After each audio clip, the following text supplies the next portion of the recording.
Good morning, everyone. This is Judge Boyce. I'm appearing from Madison County. My chamber's here for this hearing this morning. Um, This is case CR 22-20-755, State versus Chad Guy Daybell. This is the time we have scheduled for a hearing on a motion for joinder. The state filed its motion for joinder on September 1st. Requesting that this case be joined with a different matter, which is case CR 22-20-838, State versus Lori Daybell. The defendant in this case objected to the motion for joinder, filed that objection on September 9th. And Mr. Pryor also submitted a notice of authority on October 22nd. And I will just note as we get started here, Mr. Pryor is appearing with his client, Mr. Daybell, on behalf of the defense. Mr. Wood is here on behalf of the state, and we are conducting this hearing via Zoom pursuant to the Supreme Court's operating order. In the other separate case, the 838 case of Mrs. Daybell, she did file a notice of non-objection on September 14th, so it's not being objected to by the other defendant. So this is the time set for argument on the motion for joinder. Mr. Wood, is the state ready to proceed with argument at this time? Yes, Your Honor. All right, Mr. Wood, it's your motion. So if you want to go ahead and present argument, and then I'll hear any response from Mr. Pryor. Thank you. Your Honor, Idaho Criminal Rules 8B and 13 establish the standard by which a court decides if two defendants should be charged and tried together or if joinder is appropriate. Rule 8B states that it's appropriate for two defendants to be charged together if they are alleged to have participated in the same act or transaction or in the same series of acts or transactions constituting an offense or offenses. It also establishes that each defendant does not need to have identical charges to do so. Rule 13 gives the court the authority to order that two or more complaints, indictments, or informations be tried together if the offenses and defendants, if there is more than one, could have been joined in a single complaint, indictment, or information.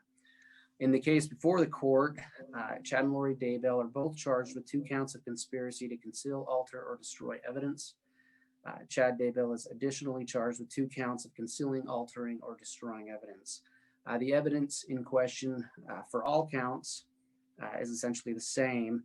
That evidence is the deceased bodies of Lori Daybell's children, Tylee Ryan and JJ Vallow. Both of the deceased children were found on Chad Daybell's property in Fremont County, Idaho. They were found after law enforcement discovered a text from Chad Daybell to his now deceased wife, Tammy, matching that text with geolocation data from the phone of Lori Daybell's now deceased brother, Alex Cox, gave law enforcement the location of the children's bodies. The Daybells are charged with conspiracy because the evidence which the state will present shows that there was a plan between the defendants in regards to the fate of Lori Daybell's children. The evidence in this case, the state believes, will demonstrate that the concealment of Tylee and JJ's bodies are the result of the same plan and the same series of acts or transactions which constitute the offense for which both defendants are charged. And that is the standard set forth in Rule 8B.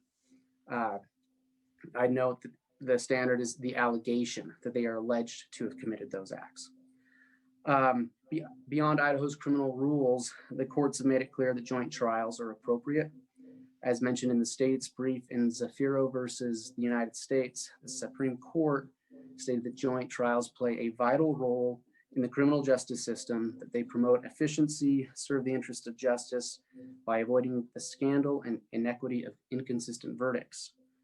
Currently, the defendant's cases are assigned to 2 different judges. This is highly inefficient as it requires duplicative work from 2 judges, their clerks, and their staff. It requires the state to perform duplicative work by creating a need to litigate similar issues twice in front of 2 different courts. This raises one of the most important issues in front of the court, as in most criminal cases, issues of evidence will be litigated prior to trial in these cases. It's inevitable. The trial court has varying degrees of discretion over the admissibility of evidence. As these cases are currently situated, it's entirely possible that an issue of evidence could be decided upon differently by 2 different courts. The state believes that could create automatic issues of appeal if that decision is beneficial to one defendant and yet harmful to another defendant. At this point in the proceeding, the requirement that the defendants receive a fair trial is better served by consistent pretrial rulings, which would help avoid the inconsistent verdicts discussed in Zafiro. In Bruton versus the United States, the Supreme Court stated that joint trials conserve state funds, diminish inconvenience to witnesses and public authorities, and avoid delays in trials. The witnesses in these cases are the same witnesses discussing the same evidence. And I'd ask the court to consider the fact that if these cases are tried separately, or even litigated prior to trial separately, that creates a great inconvenience and hardship on witnesses who live out of state. Witnesses in this case live in the various states of Idaho, Arizona, and Hawaii, and possibly others. Separate proceedings will create a great cost to the state in bringing those witnesses in for essentially duplicative testimony. The Ninth Circuit Court of Appeals in the United States versus Jenkins stated that joint trials are particularly appropriate where co-defendants are charged with conspiracy. The Idaho Court of Appeals in State versus Blake stated that an appropriate and fair trial can be accomplished in a joint trial, and the benefits of a joint trial in light of the allegations of conspiracy, as well as the need for the same witnesses and evidence, can outweigh other concerns. It's the state's contention that the rule for joinder should be construed broadly to allow liberal joinder to enhance the efficiency of the judicial system. One issue we did not discuss in our brief, but the state feels is very important, is the effect separate trials will have on pretrial publicity. There can be no question that separate cases requiring separate hearings will create more pretrial publicity. Consider the explosive nature of a story in which two different courts reach two different decisions on the same question of law or fact. The state has gone to every effort to protect both defendants' right to a fair trial, even asking the magistrate court in this case to refrain from broadcasting the preliminary hearing. Again, separate cases absolutely means more hearings, more media coverage, and more difficulty in finding a suitable jury. Mr. Daybell has provided the court with State v. Nava, as we discussed prior to this hearing. I would point out that Nava deals primarily with Rule 8A, which governs joinder of offenses, whereas the state is asking the court to make a decision under Rule 8B, which governs joinder of defendants. Nevertheless, the state acknowledges that joinder of offenses and joinder of defendants shares a similar analysis. It's important to note that the decision in Nava hinged on whether the defendant's multiple offenses shared a common scheme or plan. In the case before the court, we aren't litigating a common scheme or plan, we are litigating a conspiracy, which is the same scheme and the same plan shared by co-conspirators. Nava is instructive in its discussion of Idaho Criminal Rule 14. At the end of the day, the defendants must have a fair trial. If the defendants believe that joinder will prejudice them at trial, they may object and present evidence to the court on those grounds. At this point in the case, the court lacks enough information to make any such decision. Even if this court did find at some point that separate trials were necessary to protect the defendant's rights, at this stage in litigation, the requirements of justice and efficiency are better served by joinder of the defendant's cases under one court with one judge. A decision to join the cases now does not preclude the court from hearing argument under Rule 14 at a later time. The defendant always has the right, both defendants have the right to make that motion at any time prior to trial. That would be a motion to sever that you're referring to? Yes, thank you, Your Honor. A motion to sever under Rule 14. I would, as the court noted, the defendant, Lori Daybell, has filed a notice of non-objection to the state's motion for joinder. Finally, Your Honor, I would ask the court to consider the effect of keeping the cases separate, the effect that will have on the families of Tylee and JJ. They are victims in this case as well and have a right to be present at any physical proceedings it may have. Who knows how that will play out with COVID, but it's entirely possible that we will have many of these proceedings live. None of the close family members of Tylee and JJ live in Idaho, whereas due to the fact that Tylee and JJ moved to Idaho very soon before their deaths. And I'd ask the court to consider the hardship on Tylee and JJ's brother, the Woodcock family, the Vallow family, and the Cox family in keeping these proceedings separate. Consolidating these cases creates less hearings and less travel for those victims, and as such, less hardship. In conclusion, Criminal Rules 8B and 13 allow this court to make a decision to join these cases. The standard for joinder, again, is that the defendants engaged in the same acts or transactions or series of acts or transactions constituting an offense. And in this case, that's heightened by the fact that they are alleged to have engaged in a conspiracy. The state believes the standards clearly met in this case. Further, the defendant's right to a fair trial are protected by Rule 14 and the possibility of a motion for severance at a later date if necessary. And as such, the state respectfully asks this court to join Chad and Lori Daybell's cases into one case. All right, thank you, Mr. Wood, for the argument. Mr. Pryor, argument in opposition. Yes, Judge. Judge, I took the liberty of submitting State versus Nava to the court. I'm fully aware, and I appreciate Mr. Wood pointing out that Nava addresses 8A, but I think the analysis is the same. I think in good faith, I can't argue that the allegations, and I want to make it clear that they are allegations against Mr. Daybell and Ms. Vallow are similar in nature, and that under the prong of 8B, it applies, and the joinder does apply. The objection, Judge, that I filed talks about prejudice. Further, I appreciate that Mr. Wood recognizes that at any time in the future, I can file a motion for severance under 14 and say that trying these two folks in the same proceeding is highly prejudicial. Mr. Wood and I have discussed, and I'm not going to make a matter of this, but there's still some housekeeping that needs to be done in terms of discovery that Mr. Wood and I are going to privately engage in trying to resolve, and if necessary, we'll ask the court's assistance.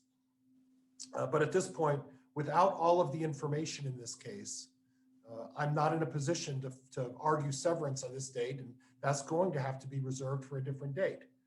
But Mr. Wood's argument, Judge, to suggest convenience to the court and expense to the county and the difficulty of witnesses is secondary. And primarily, Judge, the importance is Mr. Daybell going to get a fair opportunity to present his side of the story?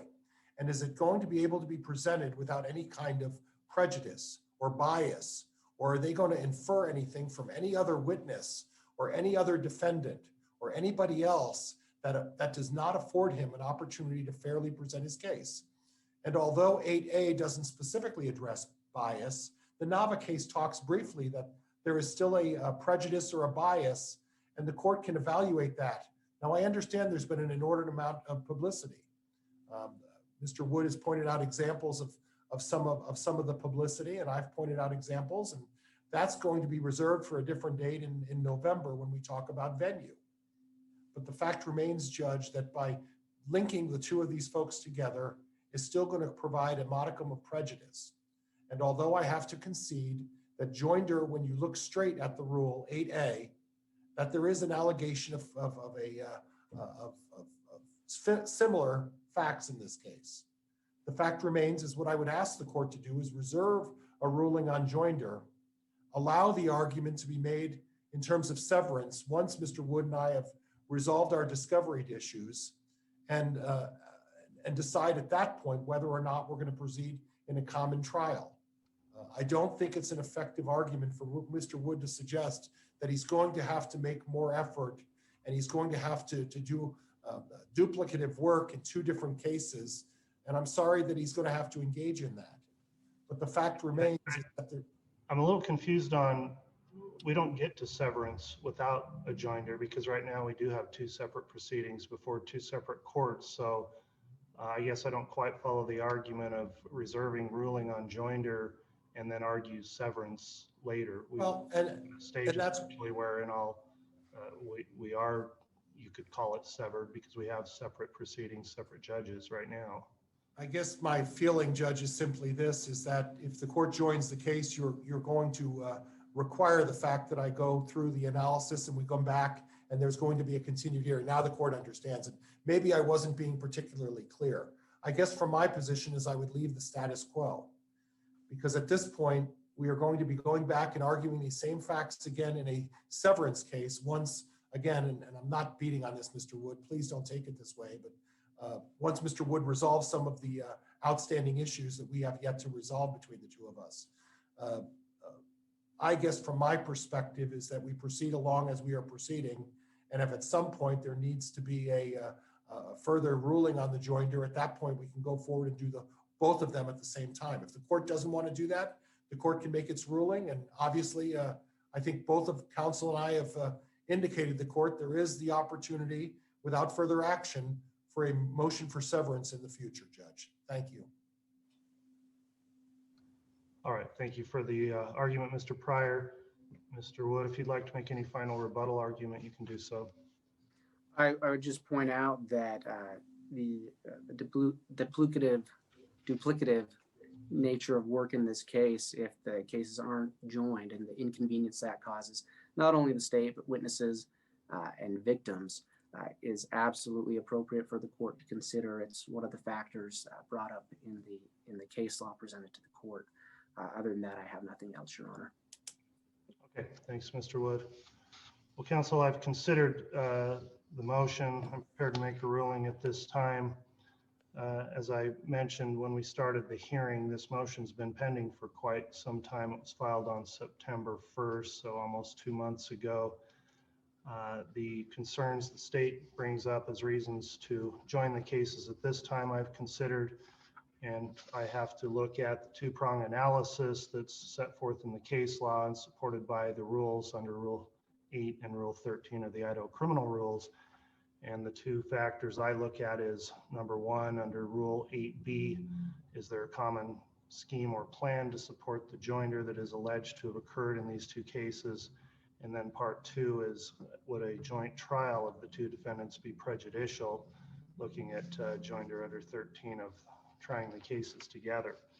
So as I mentioned at the outset, in the other case, which is Mrs. Daybell's case, CR 222838, there was filed a notice of non-objection, and that is part of the consideration. But looking at the first prong, I think that's easily satisfied under the allegations of the two cases. In each case, there's been a complaint filed in one. In Mr. Daybell's case here today, that's an amended criminal complaint filed on June 30th.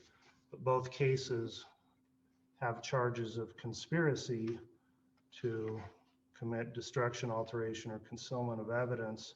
And in each case, or each complaint, I should say, that's pending in both cases, there's a list of overt acts that are alleged to have occurred in support of the conspiracy charges, and two separate sets of overt acts. When I review those complaints, the overt acts are identical as to both cases, and the charges themselves all relate to the common evidence the state would bring forward at trial and the common witnesses based on those conspiracy charges. So it's pretty clear that the first prong of whether or not there's a common scheme or plan is supported under Rule 8B for joinder of the offenses in this case. And then looking at whether or not the joint trial of the two defendants would be prejudicial, there was an allegation in the response that was filed that this would create additional publicity, which would prejudice the right of